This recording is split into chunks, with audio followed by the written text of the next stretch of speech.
সারা দেশের মতো চট্টগ্রামের বাঁশখালী উপজেলা এবং পৌরসভা বিএনপির অঙ্গ সংগঠনের অবস্থান কর্মসূচি অনুষ্ঠিত।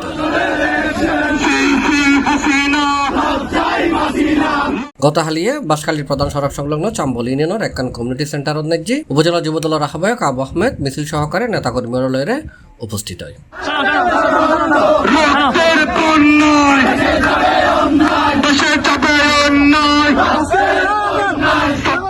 মিছিল বাঁশখালীর প্রধান সড়ক ঘুরিয়ে চাম্বল বাজারের দক্ষিণে একখান কমিউনিটি সেন্টার জায়গায় একত্রিত অবস্থান কর্মসূচি অনুষ্ঠিত।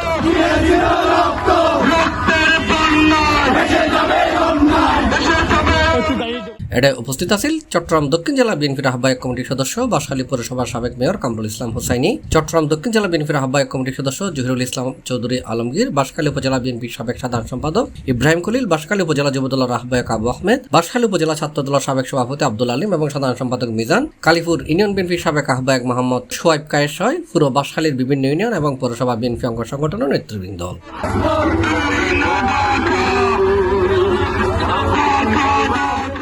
কর্মসূচির মৌলভী আব্দুল করিম সানবীর কণ্ঠে পবিত্র কোরআন তেলাওয়াত এবং ছাত্র আন্দোলনে নিহত শহীদ আবু সাইদ সহ বিয়াক শহীদুর রুহুর মাগফিরাত কামনা করি মোনাজাত এবং বিশেষ দোয়ার মাধ্যমে অনুষ্ঠানের পরিসমাপ্তি হয়।